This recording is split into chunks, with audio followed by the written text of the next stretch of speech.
Bienvenidos a la presentación sobre el plasma rico en plaquetas. El plasma rico en plaquetas se usa en la clínica debido a sus propiedades curativas, las cuales se atribuyen al aumento de concentración de factores de crecimiento, unas proteínas secretoras que mejoran el proceso de curación a nivel celular. También mejoran el reclutamiento de otras células hacia el área. Las plaquetas son células sin núcleo que se hallan en la sangre periférica, lo que significa que no están vivas. Se forman en la médula ósea a partir de células precursoras denominadas megacariocitos y no pueden replicarse. Generalmente tienen un tiempo de vida de 5 a 9 días. Las plaquetas se activan cuando ocurre un daño en los vasos sanguíneos. Se agregan al lugar de la lesión formando un coágulo y entonces pueden liberar más de 30 proteínas bioactivas que inician o regulan la hemostasia y o la curación tisular. El recuento plaquetario suele ser de 150.000 a 350.000 células por microlitro. En el plasma rico en plaquetas, la concentración puede llegar a 1 millón de plaquetas por microlitro, en alrededor de 5 mililitros de plasma. Están asociados a la mejora de la curación. El plasma rico en plaquetas se considera como tal cuando la concentración de factores de crecimiento es de 3 a 5 veces mayor. Hay muchas moléculas bioactivas que se encuentran en los gránulos alfa de las plaquetas. Los factores de crecimiento, las proteínas adhesivas, los factores de coagulación, los factores fibrinolíticos, las proteasas y antiproteasas, las proteínas básicas y las glicoproteínas de membrana. Algunos de los factores de crecimiento son el TGF-beta, el cual promueve la síntesis de matriz, el PDGF, que estimula la quimiotaxis y proliferación celular, el IGF, que es responsable de la proliferación celular, la maduración y la síntesis de la matriz ósea. El FGF, que se encarga de la angiogénesis y la proliferación de los fibroblastos. El EGF, que es responsable de la proliferación celular. El VEGF, que aumenta la angiogénesis, y el ECGF, que actúa sobre la proliferación celular endotelial y como factor angiogénico. Estos son algunos de los diferentes factores de crecimiento identificados en el plasma rico en plaquetas. PDEGF, PDGF alfa y beta, TGF beta 1, IGF 1 y 2, y VEGF, ECGF, BFGF, así como el CTGF. El factor de crecimiento epidérmico, derivado de plaquetas, se dirige generalmente hacia las células de los vasos sanguíneos, las células externas de la piel y los fibroblastos. Su función es favorecer el crecimiento y reclutamiento celular. Además, promueven la diferenciación, así como el cierre cutáneo y la secreción de citocinas. El factor de crecimiento derivado de las plaquetas se dirige hacia los fibroblastos, las células del músculo liso, los condrocitos, los osteoblastos y las células madre mesenquimales. Su función es ayudar a potenciar el crecimiento celular y el reclutamiento, incrementar el crecimiento de los vasos sanguíneos y la granulación. También pueden actuar como secreción de factor de crecimiento, formando una matriz con hueso y proteína. El factor de crecimiento transformante normalmente se dirige hacia el tejido de los vasos sanguíneos, las células externas de la piel, los fibroblastos y los monocitos. La familia del gen TGF puede incluir proteínas morfogenéticas óseas, así como osteoblastos. La función de esos factores de crecimiento es ayudar a mejorar la síntesis de vasos sanguíneos y de colágeno, inhibir el crecimiento, lo que evita la apoptosis, y la diferenciación y la activación. El factor de crecimiento insulinoide se dirige a las células óseas, los vasos sanguíneos, la piel y los fibroblastos. Promueve el crecimiento celular, la diferenciación, el reclutamiento y la síntesis del colágeno. Los factores de crecimiento endotelial vascular y celular endotelial se dirigen hacia las células de los vasos sanguíneos y fomentan el crecimiento celular, la migración, el crecimiento de nuevos vasos sanguíneos, así como la antiapoptosis o antimuerte celular. El factor de crecimiento de fibroblasto básico se dirige hacia los vasos sanguíneos, el músculo liso y los fibroblastos de la piel. Promueve el crecimiento celular y la diferenciación de condrocitos y osteoblastos. Además, es mitogénico para las células mesenquimales, los condrocitos y los osteoblastos.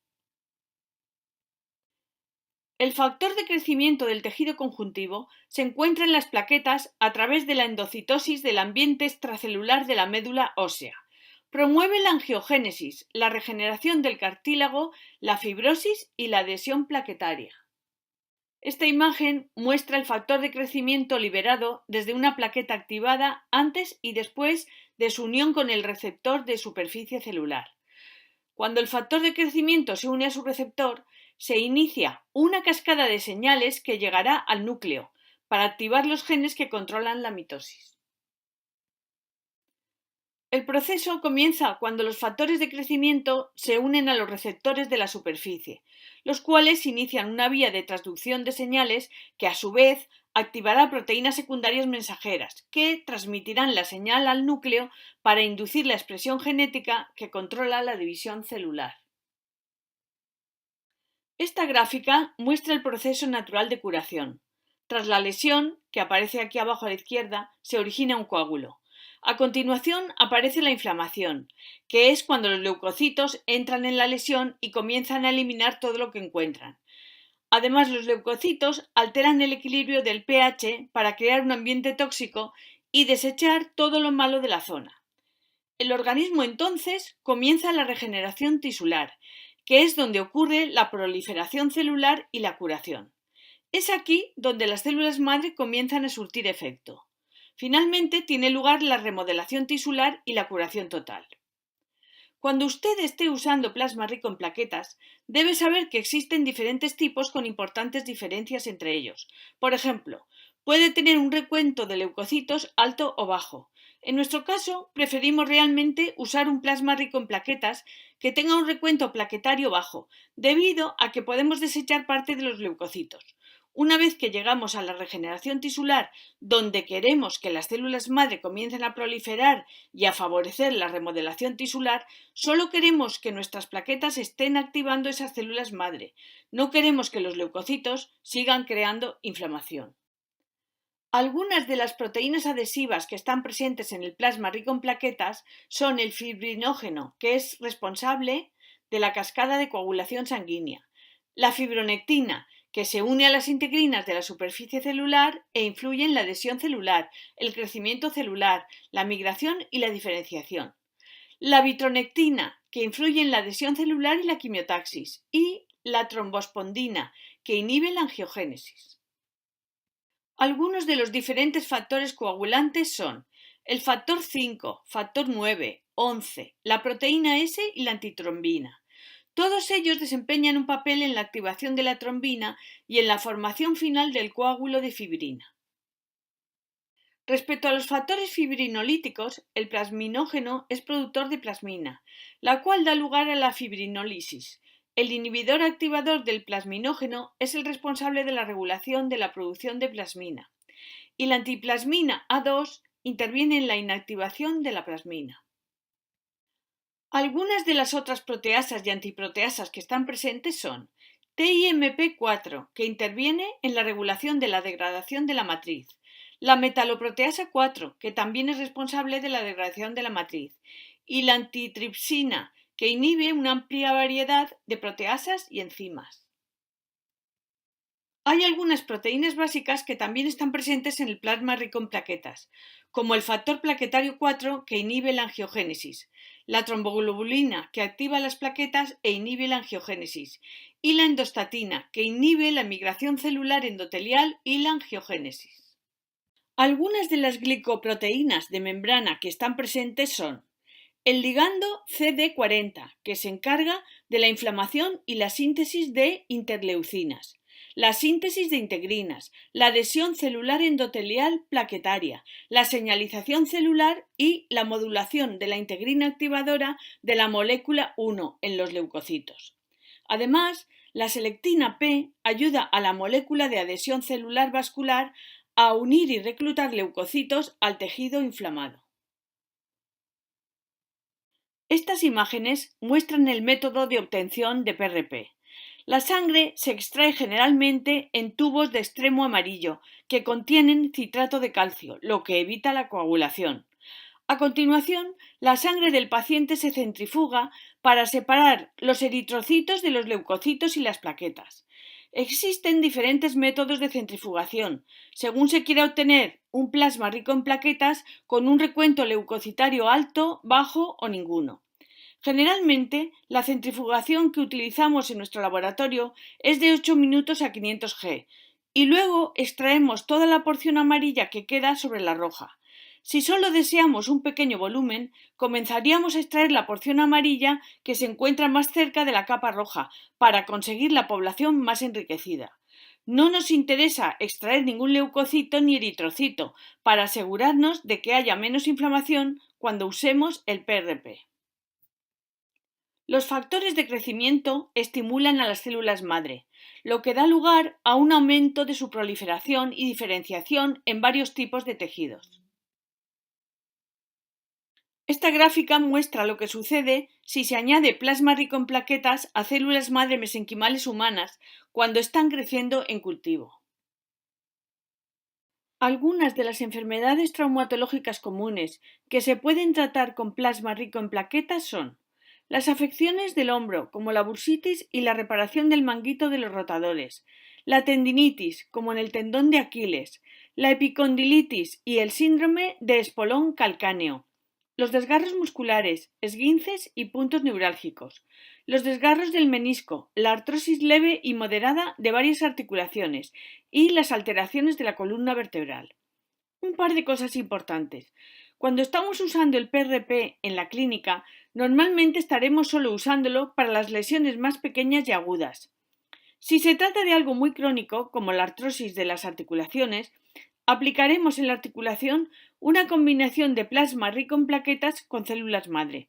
Conocemos algunos grupos que realizan administración epidural de plasma rico en plaquetas y han obtenido buenos resultados en la columna vertebral. Nosotros también administramos el plasma rico en plaquetas por vía intradiscal y lo combinamos con células en el caso de discopatías.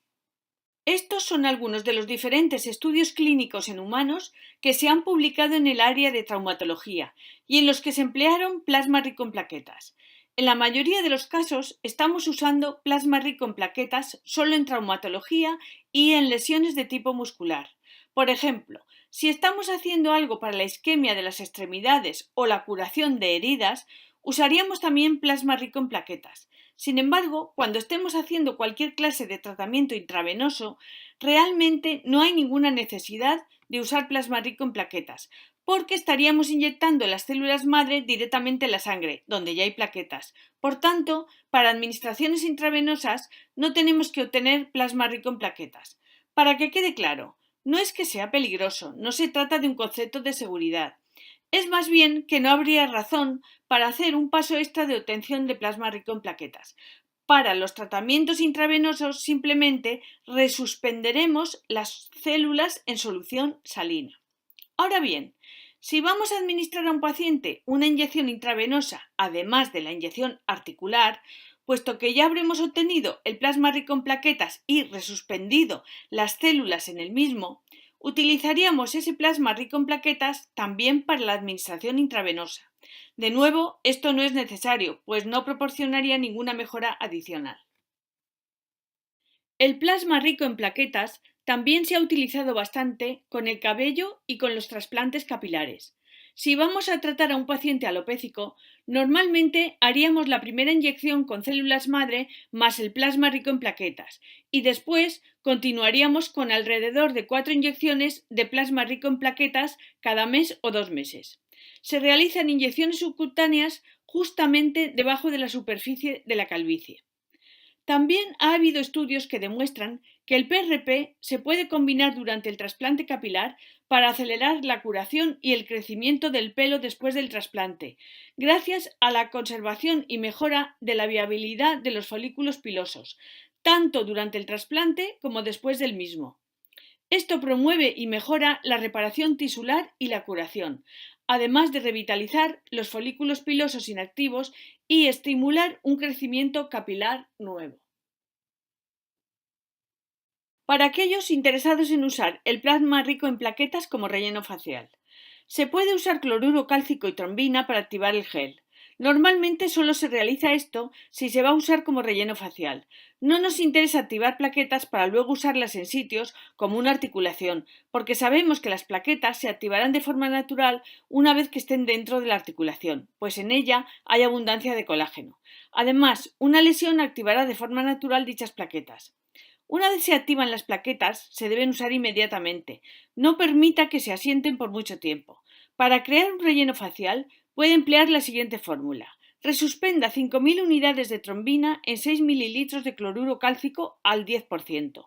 A continuación, tome 0,167 mililitros de esa mezcla para resuspender cada mililitro de PRP.